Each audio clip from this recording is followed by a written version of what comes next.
큰일 났어요, 근데 정돈 의원님. 네, 그렇습니다. MB 이거 난리 났어요. 이제 특활비가 뭐 이상득한테까지 튀고 원세훈 뭐 집 사는데 개수기 동원했는데 그럼 어디까지 가는 거예요 이게? 뭐 초토화되겠죠. 근데 국민들은 진짜 경악을 금치 못하고 있는 것 같아요.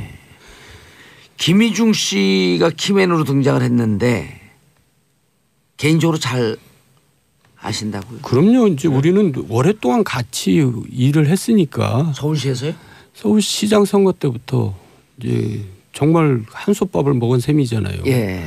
근데 정말 깨끗하고 담백하고 참 좋은 사람이거든요. 그리고 직원도 잘하고. 이 사람은 MB한테 그냥 자기가 하고 싶은 얘기 다 합니다.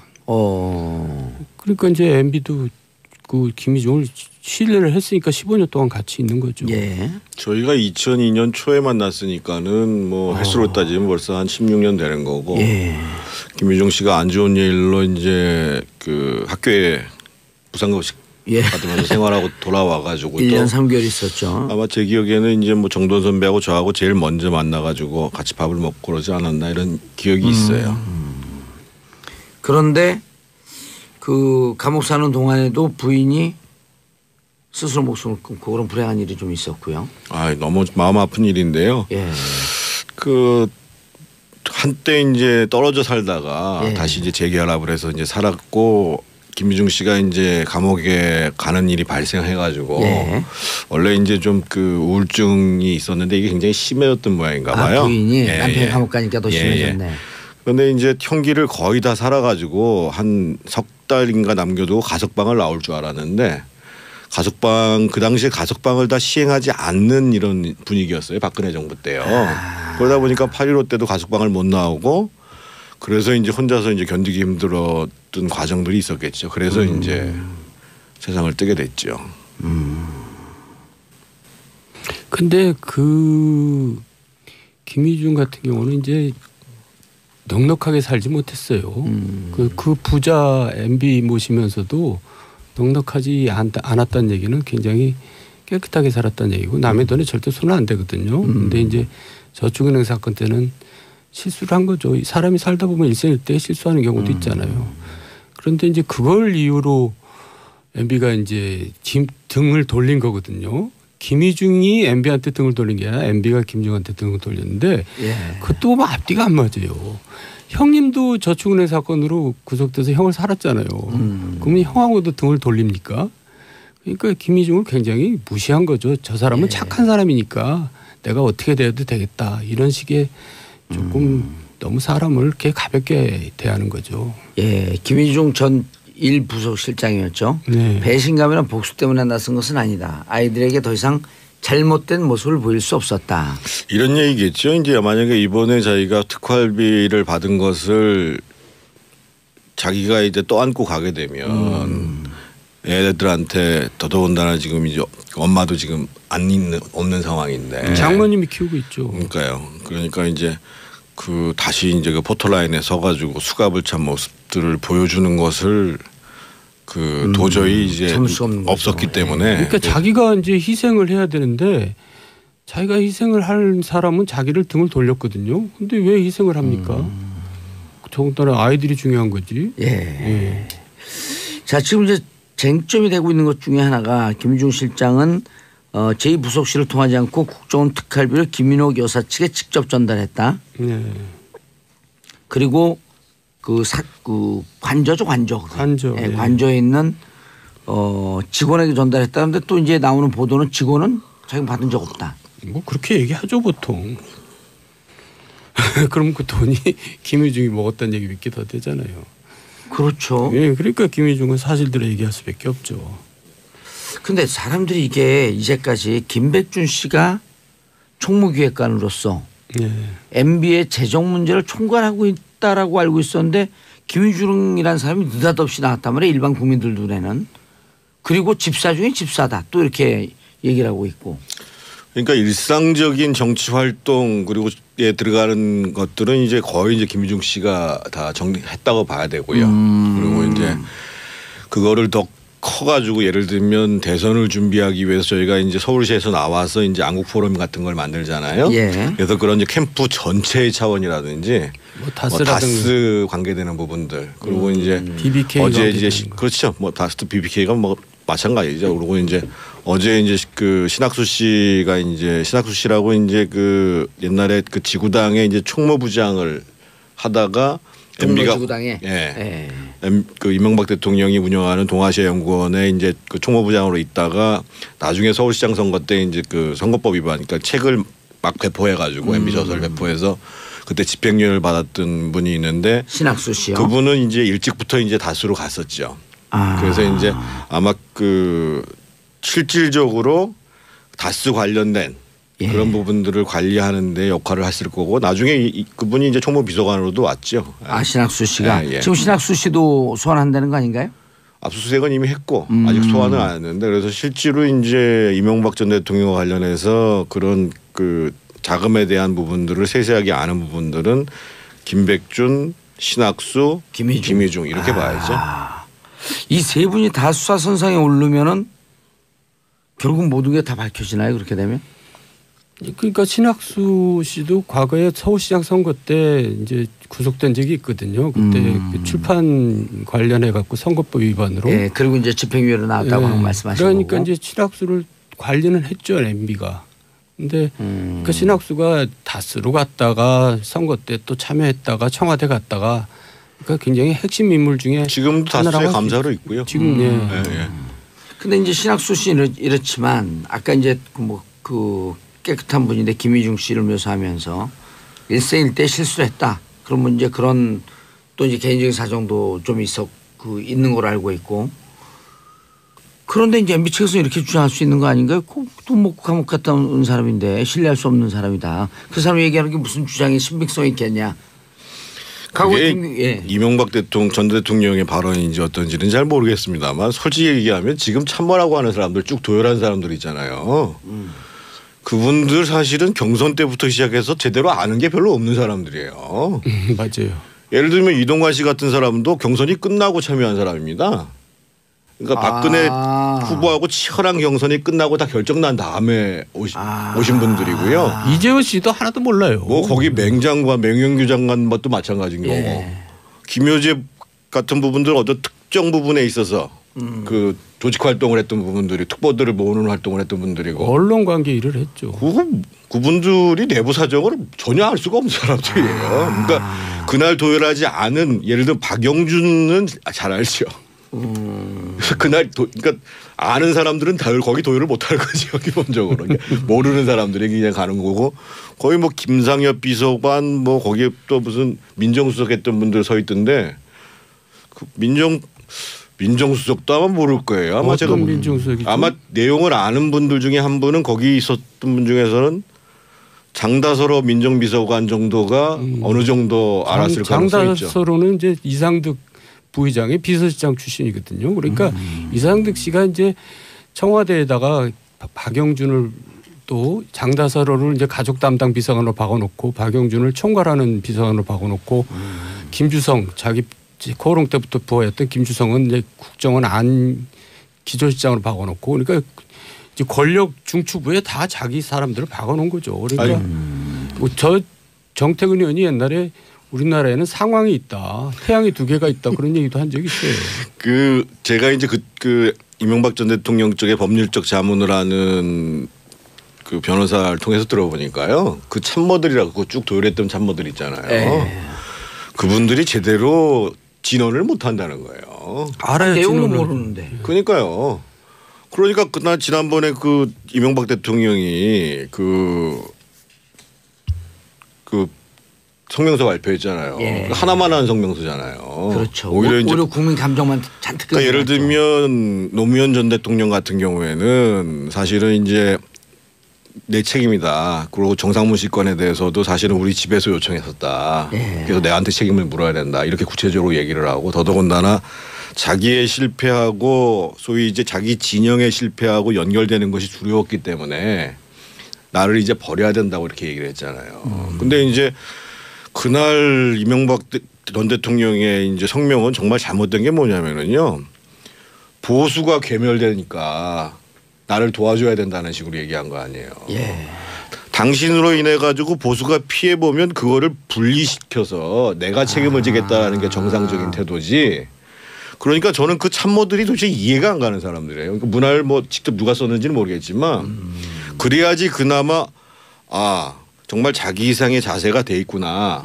뭐 희생인지 어쩐지 잘 모르겠습니다. 그런데 그거를 이제 정치보복과 보수 계멸과 연결시켜 버리니까 그래도 좀 아이고 정치보복이라고 생각했던 보수들조차도 이게 뭐지?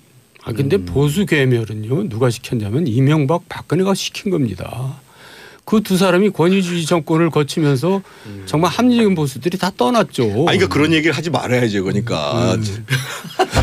아니 그래서 난 참모들 진짜 그 참모들 이해가 안 가요. 그러니까 제가 보기에 모르기도 모르고 실제로 이명박 대통령한테 진언을 하지도 않고 지금이라도 가서 진언할 생각 있으세요? 전혀 없습니다.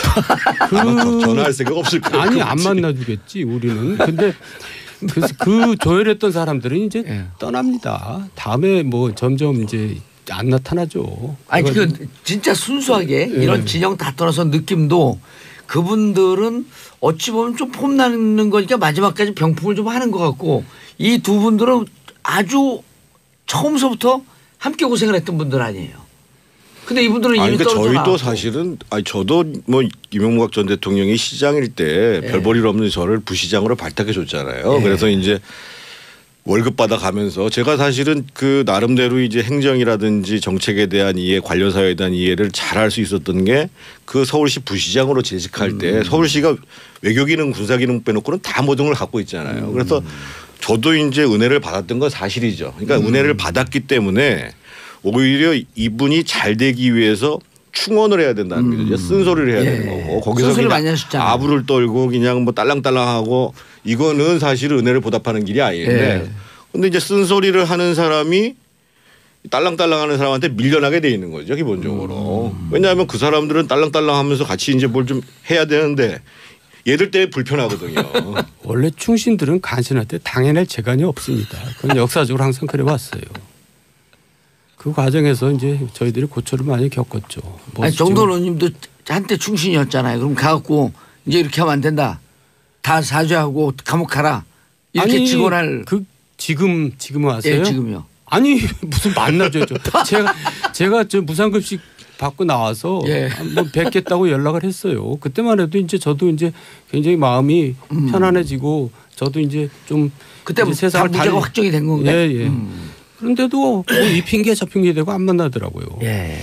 그 집권 4년 차 때요. 제가 모진 마음 먹고 이거 도저히 안 되겠다 싶어서 이제 독대를 해서 이제 정말 제가 모든 걸 걸고 얘기를 해야 되겠다 해가지고 이제 그 당시 김희중 부속실장한테 전화를 했어요. 그랬더니만 바로 그 다음 날 일정이 딱 잡혀오더라고요. 나흘 있다가. 그래서 내가 모진 마음 먹고 빠찌 뛸 각오로 얘기를 한다 하고 이제 여러 가지 준비를 하고 있었죠.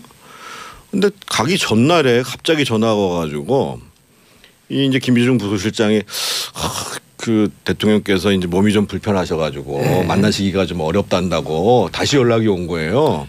그래서 이제 알아봤더니만 이제 그 사이에 이제 그 청와대에 있는 사람들이 제가 가면 불편할 거 아니겠어요. 그렇죠. 그러니까 이제 뭐 정태근이가 무슨 얘기했고 어디서 무슨 짓을 하고 있고 이런 식으로 이제 말도 안 되는 얘기들을 이제 무슨 뭐 마누라는 뭐 어떻게 제가 직권남용해서 마누라가 돈을 벌고 이런 얘기들을 퍼뜨리고 다니는 거예요. 그때 기억나는데 정태근이 저한테 그랬어요. 저 형 국회의원 때려치고라도 가서 비서관이라도 한번 모시고 싶다. 왜냐하면 정말 이 정권이 이렇게 가서는 안 되니까 이거 실패로 끝나는 건 어떻게든지 막아야 되지 않겠냐 그렇게 얘기한 적도 있었어요. 근데 그 쓰는 사람마다 어떻게 이렇게 다 정말 잘못된 사람을 쓰는지 그게 MB의 가장 잘못된 점이죠. 경선 과정 잘 아시는 정돈 의원님께서 MB 대선 치를 때 경천 동지할 일이 있었다라고 말씀하셨는데 이제는 말할 수 있다? 저도 이제 얘기를 하다 보니까 좀 많이 나갔어요. 근데 지난번에 얘기했지만 제가 장애인이라 그랬잖아요. 말을 돌려서 할 줄 모르는. 그런데 말을 이제 아껴야죠. 그리고 또 주변에서 저한테 함구령이 내렸어요. 형 더 이상 얘기하면은 이제 더 형 아웃시키겠다. 이제 그리고 포항에서 저렇게 고생들 하고 있는데 경청 동지하면 되겠어요. 그러니까 제가 이제 요양원 가면은 예. 그때 연락하세요. 그때 말씀드릴게요. 야, 근데 이게 특활비 문제는 지금 이제 이상득 의원까지 번졌어요. 네, 그렇더라고요. 이렇게 되면 최시중, 천신일, 원로그룹한테 많이 의존했는데 이분들한테는 어디까지 이게 드러날 것 같아요? 최시중 씨는 이미 지난번에 이제 그 구속됐을 때 예. 구속되기 전에 대선 때 자기가 대선 자금으로 썼다라고 얘기를 해서 사실상 이제 그 나중에 사면까지 연결되는 데 있어서의 자락을 이미 일종의 협박을 한 거죠. 사실은 한 거고 이상득 의원은 그러니까 지금 예를 들면 저희가 얘기했습니다만 그 김주성 기조실장 있지 않습니까? 예. 국정원에. 그러니까 이상득 의원의 그야말로 부하 중에 부하죠. 측근 중에 측근이죠.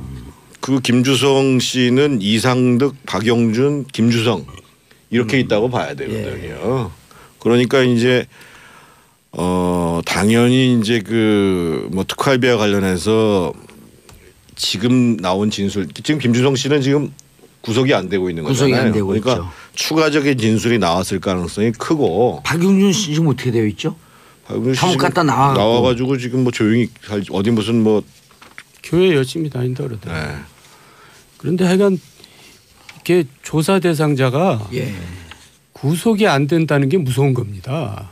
그러니까 이제 김희중도 사실은 세 사람이 이제 특활비 때문에 조사를 받는데 김희중만 영장 청구를 안 하고 구속이 안 됐거든요. 그렇죠. 그 때문에 이제 MB가 이제 소위 속된 말로 시겁한 겁니다. 아, 김희중이 얘기를 하는구나 이제 이렇게 된 거죠. 그래서 제가 김희중한테 주목하라 이렇게 얘기를 한 건데 김주성 같은 경우도 여러 가지 하자가 있죠. 특활비를 전했으니까. 근데 아무런 구속을 시키지 않았다는 얘기는 하자가 있는 정도가 아니라요. 얘기죠. 김희중도 죄가 안 되는 건 아니지만 받아서 전달해도 죄가 되는 건 그렇죠. 맞거든요. 예. 이거 하고 국정원에 있는 돈을 가지고 나와서 남들을 준 거는 이거는 국고를 포탈한 거거든요. 엄청난 김희중하고는 비교가 될 수 없는 사안입니다. 기본적으로. 김주성 씨 같은 경우가 그렇죠. 국고에 있는 돈을 자기가 들고 나온 거잖아요. 그렇죠. 그러니까 김주성이 이제 김희중이라는 사람은 그거를 전달한 사람인 거고. 그래서 그러니까 죄질이 근본적으로 다릅니다. 그러니까 이제 휘슬링이라고 그러잖아요. 지금 그렇게 하고 휘슬러. 있다고 휘슬러라고 볼 수 있죠. 그래서 지금 김주성 씨 같은 경우는 이상득 사람 아니에요. 그럼요. 그 이제 코롱 때부터 직원이 코롱 때부터 코롱 그렇고요. 부회장 출신이고 뭐 좀 섭섭한 게 있었나요, 김주성 씨도? 전혀 그 사람은 혜택을 얼마나 받았는지 모릅니다. 근데 그 사람 그 동안의 행적을 보면은 그렇게 뭐 이렇게 의리가 있고 그렇게 뭐 신의를 지키는 사람은 아니더라고요. 예. 개인의 무슨 그 인신에 대한 평가를 하기는 어렵습니다만 조금 전에 의리가 없다는 얘기가 맞을 겁니다. 예. 그런데 이제 박용준 차관을 왜 자꾸만 주목을 하냐 하면 특활비가 김진모 씨 같은 경우도 김희중 씨 같은 경우도 민간인 불법 사찰 무마에 쓰였다. 그러니까 결국 장진수 씨에게 흘러들어갔다. 이렇게 얘기를 했단 말이에요. 그런데 당시에 민간인 불법 사찰을 주도한 게 박용준 차관 아니에요. 실질적으로 전면에서 한 거는 이용호죠. 청와대 이용호 청와대 고용노동비서관. 그때 노동비서관 권세가 얼마나 셌냐면은요. 그 청와대 내에서 무슨 대짓거리하고 별짓을 다 했어요. 그런데 저것 좀 어떻게 좀 자제시켜야 된다고 얘기해도 대통령이 그냥 내버려두라고 했을 정도로. 이용호 노동비서관을. 예. 그런 일이 있었잖아요. 난동을 부렸는데 그냥 주의만 주고 끝냈잖아요. 무슨 난동을요? 그때 뭐 경제비서관한테 실에 찾아가서 뭐 쌍욕을 하면서 당신이 이럴 수가 있어. 내가 누군지 알고. 자기를 이제 대접 안 했다고 이제. 그러니까 조금 격이 좀 낮은 사람들이죠.